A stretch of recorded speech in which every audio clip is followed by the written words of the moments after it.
Didik TV KPM. Pelajar-pelajar sekalian, tadi Ustaz ada bagi teknik bagaimana nak menghafal. Yang pertama, ajas iaitu hafal awal juzuk dan juga awal surah. Yang kedua iaitu amam, awal makro' dan awal muka. Betul Ustaz? Betul. Baik, untuk segmen kali ini, apa yang akan Ustaz kongsikan? InsyaAllah. Selepas ini kita akan masuk pula bahagian B, iaitu Maharat Ulumul Quran. Baik. Ini dia. 932, Palang 3, bahagian B, Maharat Ulumul Quran. Dalam tahfiz Al-Quran dia ada dua bahagian, A dan B. A tadi tahfiz Al-Quran, alhamdulillah kita dah selesai. Yang kedua adalah bahagian B, iaitu Maharat Ulumul Quran. Baik, bahagian B Maharat Ulumul Quran, soalan adalah berbentuk esei. Soalan adalah berbentuk esei, jawab 4 daripada 5. Kalau kata pelajar jawab semua, hanya 4 jawapan yang awal sahaja dikira. Kalau jawab semua, tak ada apa maknalah. Tapi maksudnya rugi. Buang masa istilahnya tu kan. Supaya pelajar dapat tumpukan 4 soalan ini dengan baik insya-Allah. 40 markah. Kita lihat di sini 30 markah dan di sini adalah 40 markah, semuanya 70 markah. 30 markah lagi dari mana? Adalah daripada Syafawi Al-Quran. Syafawi Al-Quran. Baik. Tips menjawab soalan. Tips menjawab soalan, baca soalan dengan teliti. Pertama, bila kita nak jawab, mesti kena baca soalan. Kan? Ikut arahan soalan. Ikut arahan soalan. Yang kedua, fahami kehendak soalan. Bila kita dah baca ikut arahan, ini kita kena faham. Takut nanti kita salah baca, salah jawapan, rugi, tak dapat markah. Seterusnya, utamakan soalan kegemaran. Memang ya dalam subjek sukatan untuk Maharat Ulumul Quran ada topik-topik yang orang kata glamour. Ada yang glamour Ustaz? Ada yang glamour. Istilahnya begitulah, lebih mudah didekati. Begitu. Seterusnya, mula mengenal pasti topik, terus keluarkan isi penting serta huraian. Ini yang paling penting. Inilah yang memberi jawapan kepada pelajar. Inilah jawapan dan markah insya-Allah. Baik, masa kita ada masa 2 jam 30 minit. Tadi kita dah bagi masa dah untuk tahfiz Al-Quran. Sekarang kita tengok pula bahagian Ulumul Quran. Kita cadang bahagian B Ulumul Quran, satu soalan 20 minit. Kita ada 4 soalan, kita ada 80 minit. Sebab itu kita ada masa 2 jam 30 minit. Sebenarnya masa yang sangat-sangat cukup untuk pelajar. Teknik dia penulisan sama juga dengan tahfiz Al-Quran. Keadaannya sama sahaja, cuma berbeza daripada jenis soalan subjektif. Perlu ditanya di sana apa dia? Nyatakan, berikan, huraikan, jelaskan dan bincangkan. So ini adalah soalan-soalan, bentuk-bentuk soalan yang akan ditanya kepada calon-calon. Baik, kenal pasti elemen utama soalan. Konstruk, mengingati, memahami, menganalisis. Kita lihat di sini ada 5 definisi, perbezaan, perbandingan, kaedah, faktor, jenis, cara, hikmah, pandangan ulama dan syarat serta dalil.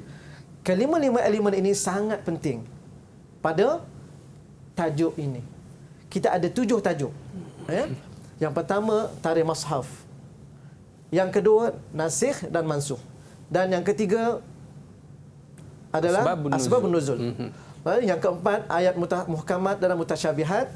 Yang seterusnya mutasyabih al-faz, sabang ahruf dan ikhtilaf al-qiraat. Kalau kita lihat tajuk-tajuk ini lebih kurang sama, lebih kurang macam bunyi mushaf, mansukh, ni qiraat, ni al-faz, ni ikhtilaf. Dia semacam hampir-hampir sama, tetapi adalah berbeza sebenarnya, adalah berbeza melihat kepada ta'arifan. Jadi saya letak di sini teknik tajin. Ini saya reka untuk calon-calon. Apa dia tajin? Tajin tu apa Ustaz? Ta'arif dan jenis. Ta'arif. J itu tadi J itu adalah jenis. Supaya pelajar boleh dapat grade, boleh dapat membina satu ingatan. Kita kena ingat semua ini, 7 ini kita kena ingat semua ta'arif. Apa ta'arif bagi tarikh mushaf? Apa ta'arif bagi nasikh dan mansukh?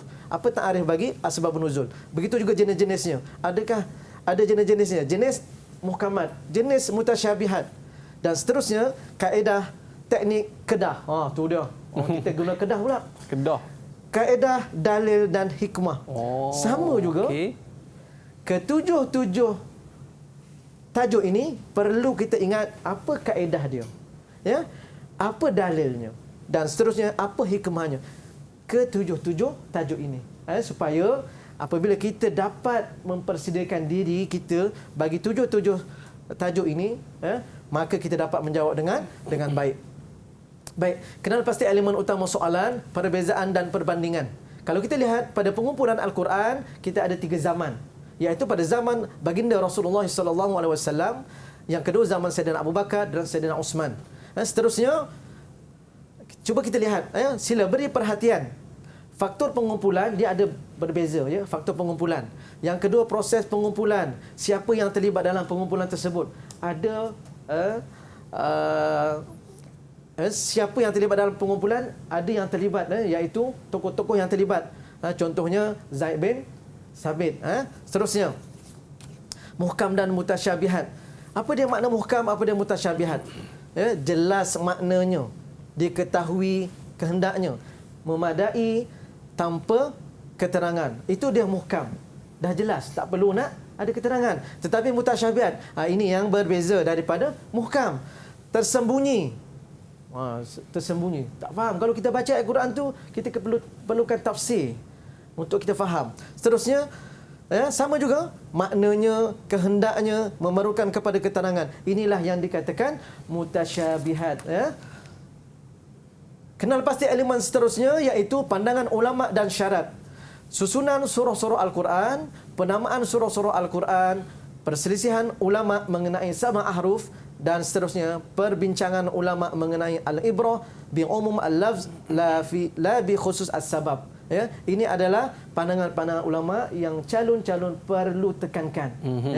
Sebab ada soalan-soalan yang ditanya, apakah pandangan ulama tentang tajuk-tajuk tersebut. Baik. Ini topik-topik kegemaran. Ini yang kita nak tahu ni, surah-surah palsu. Sebab kalau kita lihat kepada kitab-kitab lama, kadang-kadang tiada perbincangan tentang surah-surah palsu. So di sini kita ada surah Al-Iman, Wasaya, Tajassud dan Muslimun. Ini adalah surah-surah palsu. Seterusnya, Mashaf as-Sahabah. Sahabat-sahabat juga ada mashaf tersendiri. Mashaf tersendiri maksudnya apa?